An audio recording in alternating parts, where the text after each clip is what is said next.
This is VOA Africa.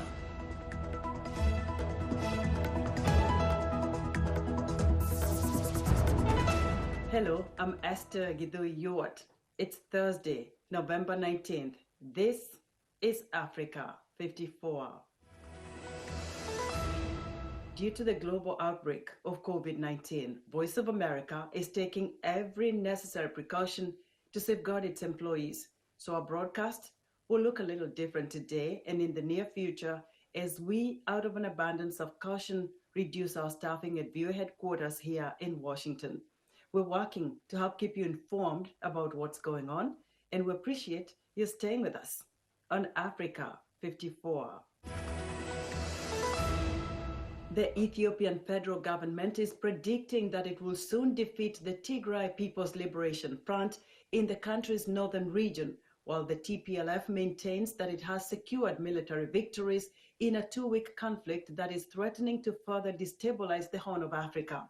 The Ethiopian government says this is a limited military action against some members of the TPLF, but the TPLF says this is a war against Tigray. Army Chief Berhanu Jula says Ethiopian forces are approaching Tigray's capital of Mekelle and, quote, winning on all fronts. But Tigray Regional President Debretsion Gebremichael says his forces are, quote, inflicting heavy defeats on all fronts against the forces that came to attack us. Prime Minister Abiy Ahmed initiated the military campaign against the TPLF on November 4th after accusing the TPLF of attacking federal troops in the area.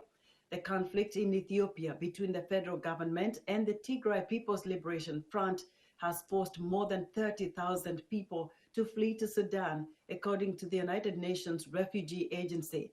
And the UN is warning that a humanitarian disaster is unfolding. VOA Salem Solomon has more on the human toll brought on by the conflict. The border town of Hamdayet, Sudan, is home to thousands of refugees fleeing violence in Ethiopia's Tigray region. Among the estimated thousands who have arrived in recent days are the parents of 7-month-old twins born prematurely, lying on a bed in a makeshift shelter. The family was forced to leave the hospital in Tigray where they were getting medical care. Berhanu Jula is the twins' father.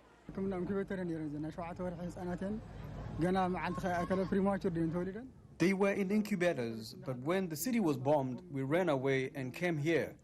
Their mother doesn't have much milk. We are using flour and mixing it to feed them. That is not recommended by doctors. Our children are dying right before our eyes.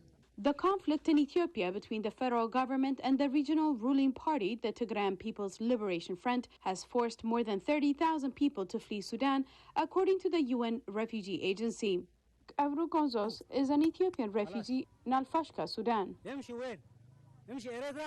If it wasn't for Sudan, many would be dead. Where do we go? If we go to Eritrea, they will slaughter us. If we go to Gondar, they will slaughter us. Where would we go if it wasn't for Sudan? The violence escalated after fighters loyal to the TPLF allegedly attacked a federal government position. Ethiopian Prime Minister Abiy Ahmed responded by ordering airstrikes and sending in troops. The Ethiopian federal government says its onslaught is a limited military action against some members of the TPLF.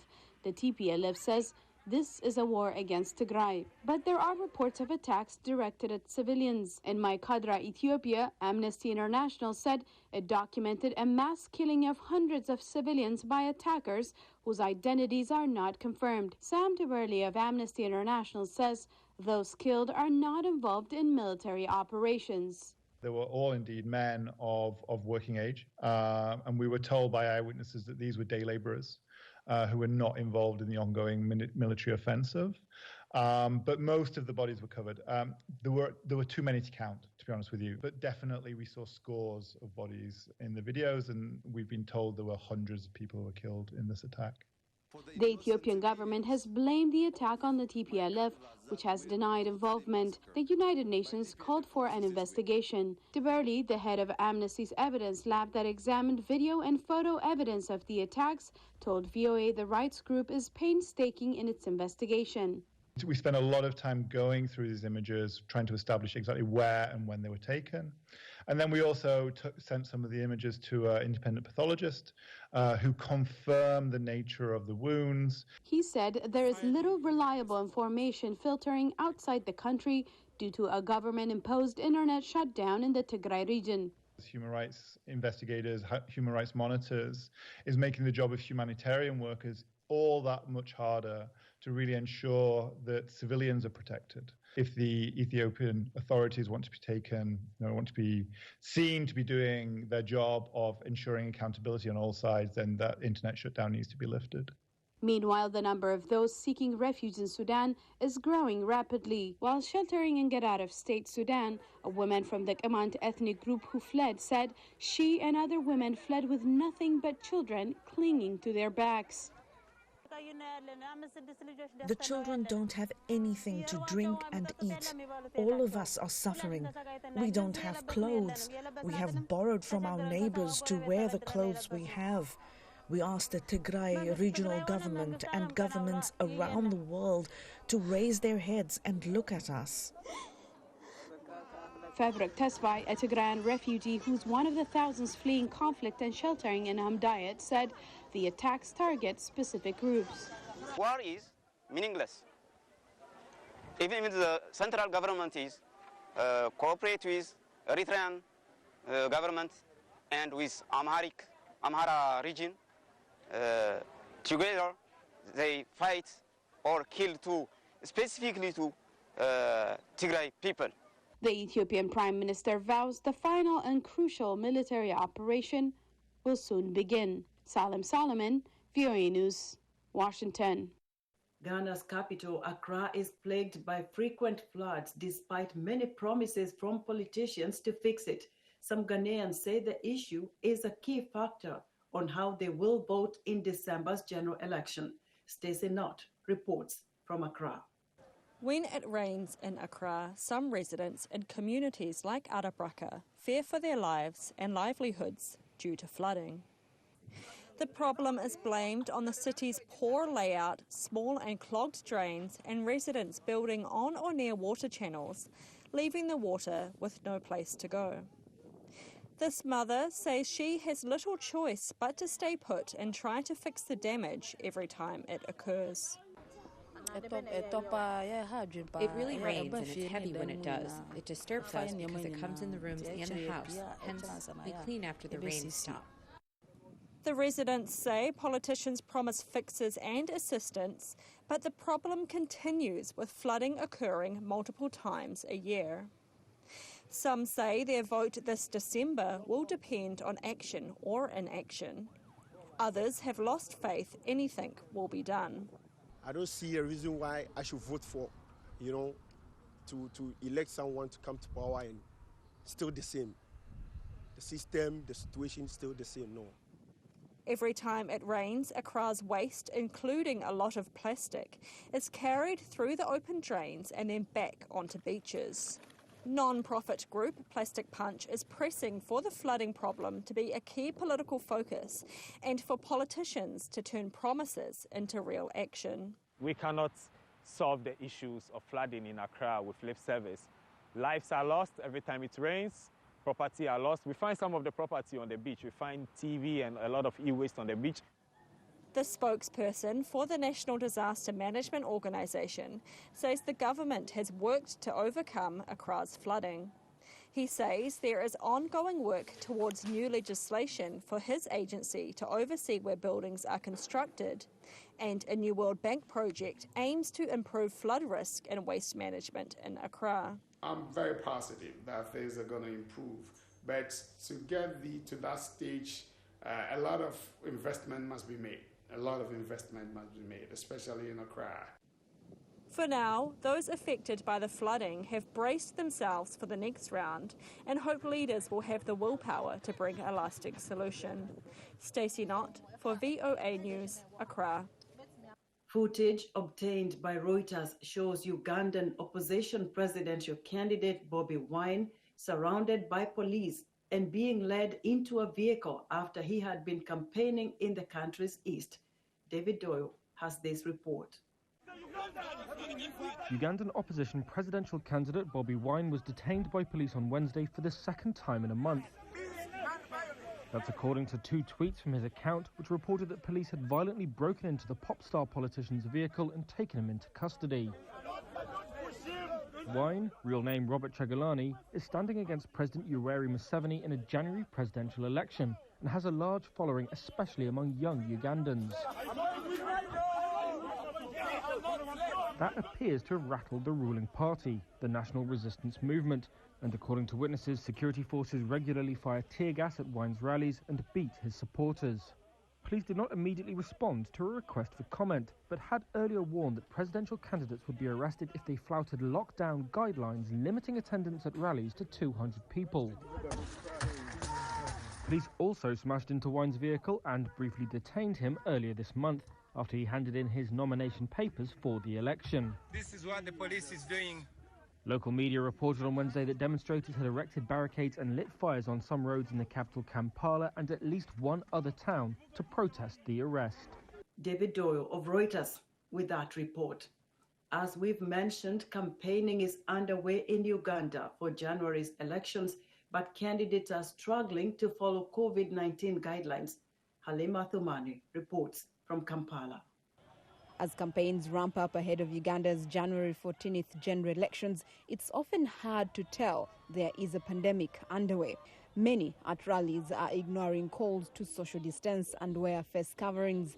Election officials are urging the 11 candidates running for president to take the lead and encourage people to help control the virus. Your first statement would be to the people, please put on your masks. If you don't put on your masks, I will not talk to you. Please social distance. Can you social distance? Put on the distancing that is recommended. Uganda has reported more than 16,000 infections and at least 150 deaths. At a campaign event in northern Uganda, President Yoweri Museveni, speaking through a translator, stressed all candidates should hold rallies with social distancing, even as his own draw larger crowds. So this bankruptcy of calling people together in such a dangerous time is criminal. And we are going to deal with those people who are doing it. But it appears security may be targeting the opposition. Uganda police have been seen violently dispersing crowds who support the opposition, while it appears ruling party demonstrations are being held freely. The National Unity Platform party, led by Robert Chagulanyi, better known as Bobi Wine, and the Forum for Democratic Change have been cited as the defiant parties. With masses excited to see Wine, chants like these are common. Joel Senyonyi, the NUP spokesperson, says it's tough for the party to ensure all their supporters social distance and wear face coverings. These people that wait for us, on the roadsides and so on, what do you do about them? These are Ugandans who are hungry for change. And so when they stand on the roadsides and wave and all of that, for starters, they also don't commit a crime. In a statement, Monday, the ruling National Resistance Movement party said they had directed the police to disperse any processions being held by their party members across the country.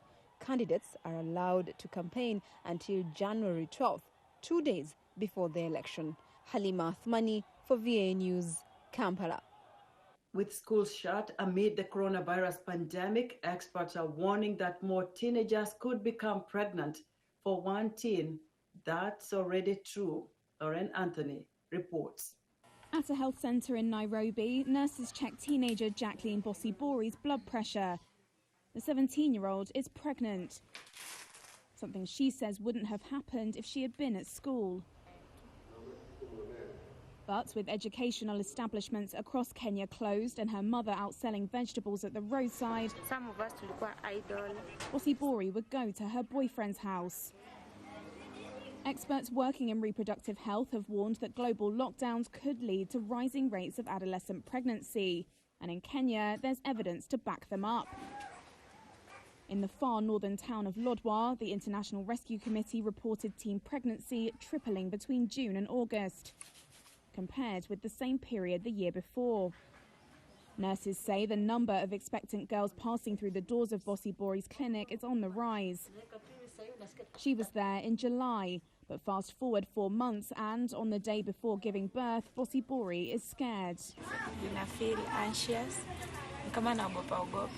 It is like I am afraid. I can say I will never let another man cheat me. Her boyfriend has stopped answering her calls, and her mother, who cares for 6 children on her own, can barely afford another mouth to feed. Bosi Bori has at least been accessing health services. The UN warns that pregnant girls are less likely to do so out of fear of being judged, making them more vulnerable to health complications and unsafe abortions. Bosi Bori had complications of her own, but now that her baby has been delivered by cesarean section, she is much calmer. Yeah, I'm feeling good. Feeling like the anxiety is over. Until January, when Kenya's schools are set to fully reopen, Bosi Bori will be caring for the baby full-time, squeezing in revision when she can. After that, her mother, Anne, says she'll find a way to look after her grandchild, saying the girl has to go back to school. That was Lauren Anthony of Reuters reporting. The Zambian government's lack of engagement has made providing near-term debt relief impossible, according to a large Eurobond creditor group, adding it may consider other options, with the country looking on track for an acrimonious debt restructuring. Shara Lee reports. The Zambian government missed a $42.5 million sovereign bond payment on Friday. That made it Africa's first pandemic-era sovereign default. And things haven't improved for the country this week. One large Eurobond creditor said on Monday that the government's lack of engagement has made providing near-term debt relief impossible. It added that it may consider other options as the country looks on track for an acrimonious debt restructuring. Some observers say a failure to find compromise could be disastrous for all involved. But Tim Jones from UK-based Jubilee Debt Campaign says debt relief for some of the world's poorest countries should be provided. The crisis of the last few years has come from trying to pay a debt that cannot be paid. And the first step to dealing with that is acknowledging this debt can't be paid, therefore it won't be paid. The pandemic dramatically accelerated Zambia's debt problems. A decline in the currency pushed external borrowing to more than $11 billion last year, roughly half of the country's GDP, from under $5 billion in 2014. The $1.7 billion it owed in debt repayments this year was 4 times health spending. The collapse in copper prices, easily Zambia's biggest export, lopped another third of the currency's value. The government had requested that bondholders grant it a deferral of interest payments until April. But on Monday, the creditors criticised a lack of direct discussion and additional information, as well as government plans to continue borrowing material amounts over the next 3 years. Analysts and creditors said they expect Zambia could face a lengthy process of overhauling its debt. Reuters' Sharon Lee with that report. We're excited to hear what you think about Africa 54 and the stories we cover. Join the discussion on Facebook. The address is Africa 54. We're also streaming our broadcast live on Facebook. Please watch and share our show with your friends. Also check out our headlines 24/7 on voaafrica.com. Coming up, speaking at a virtual event with frontline health workers, President-elect Joe Biden makes a dire prediction. We'll be right back.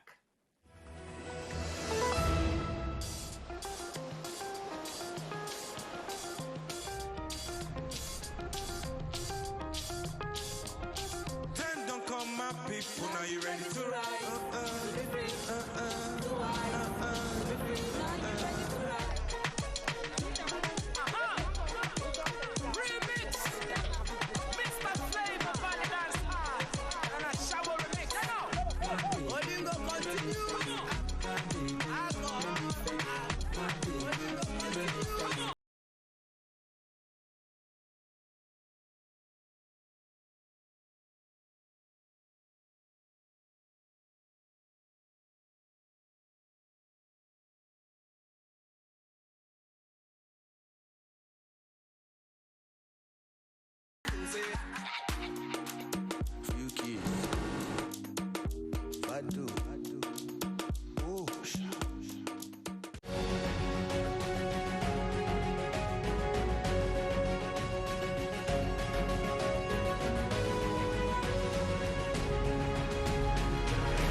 Welcome back to Africa 54. In a virtual event with frontline healthcare workers Wednesday, President-elect Joe Biden warned that his team is going to be behind by weeks or months in the country's pandemic planning unless the Trump administration stops blocking the transition process. White House correspondent Patsy Widakuswara has our report. As the U.S. surpasses 11 million cases of COVID-19, President-elect Joe Biden slammed President Donald Trump, who refuses to concede that he lost the election, denying Biden a smooth transition that would include sharing information about the pandemic. There's a whole lot of things that we just don't have available to us, which unless it's made available soon, we're going to be behind by weeks or months being able to put together the whole initiative relating to the biggest promise we have, with two drug companies coming along and finding 95% effectiveness, efficiency in the vaccines. During a virtual event Wednesday, Biden heard testimonies from health workers on the front line of the battle against the pandemic. I'm sorry, I'm so emotional. No, it's just... You got me emotional. Earlier this week, Biden warned that more Americans may die from the virus if the transition is further delayed. Meanwhile, the Trump administration is touting achievements in vaccines after U.S. pharmaceutical companies Moderna and Pfizer reported initial results showing their vaccines to be over 90% effective. By the end of December, we expect to have about 40 million doses of these two vaccines available for distribution, pending FDA authorization, enough to vaccinate about 20 million of our most vulnerable Americans. Despite encouraging vaccine news, Biden is facing an uphill battle when he is inaugurated in January. I think the incoming administration is going to face a lot of challenges in terms of getting people to cooperate with best practices for public health while everyone is focused on exciting news about a new vaccine.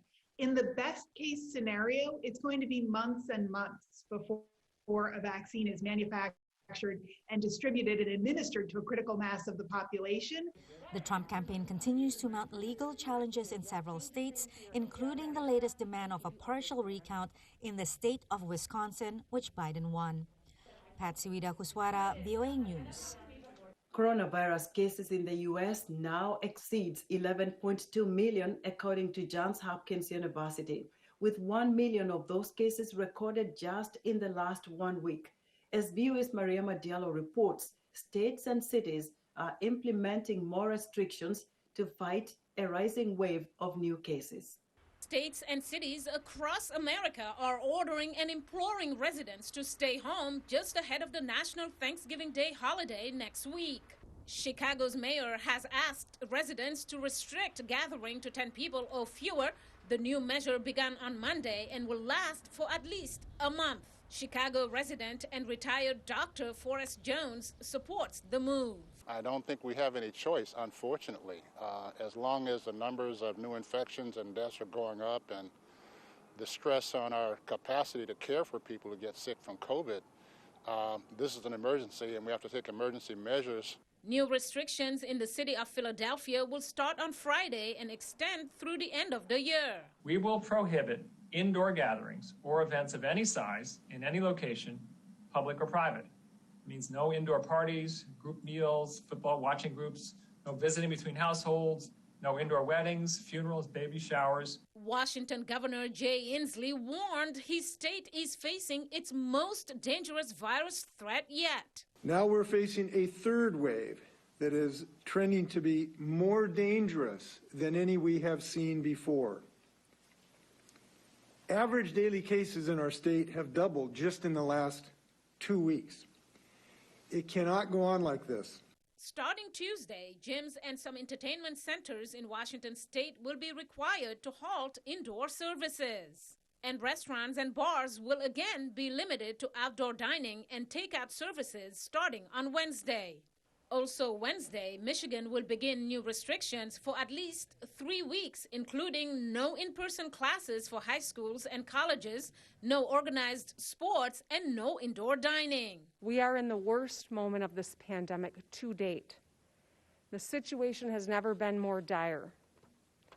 We are at the precipice and we need to take some action. Some good news came on Monday in the form of a second promising COVID vaccine. Drug maker Moderna said preliminary results found its vaccine to be 94.5% effective, but company officials say there's still a lot of work ahead. It's a really important milestone in the fight against the pandemic. Knowing the vaccine is going to be effective is great news, but we still need to complete the regulatory process, which involves completing the study and generating more data, even some follow-up and safety data. And then, of course, we need to get busy manufacturing. 1 week ago, drug maker Pfizer said a trial study found its vaccine to be 90% effective against COVID-19. Mariama Diallo, VOA News, Washington. Facing charges of censorship, the CEO of Twitter and Facebook appeared before a hearing of U.S. lawmakers Tuesday to defend actions taken during the recent U.S. elections. VOA's Tina Trin reports. The CEOs of Facebook and Twitter made virtual appearances on Capitol Hill Tuesday, testifying before a U.S. Senate committee for the second time in 3 weeks. Are legitimate. Much of the criticism leveled at Facebook's Mark Zuckerberg and Twitter's Jack Dorsey was not new, but it came in the aftermath of the recent U.S. elections. But when you have companies that have the power of governments, have far more power than traditional media outlets, something has to give. Social media sites' policing of misinformation, hate speech, and other issues have long been called into question by lawmakers of both parties. Republicans accuse the sites of censorship. While we would never let the government regulate what the press writes or doesn't write, essentially we are allowing private companies, which are now de facto public forums, to regulate that speech. Democrats say the companies need to do more to prevent being used for spreading falsehoods. So you have built terrifying tools of persuasion and manipulation with power far exceeding the robber barons of the last Gilded Age. The companies acknowledge reforms are needed. I believe we are well overdue to update the rules for the internet around content, elections, privacy, and data portability.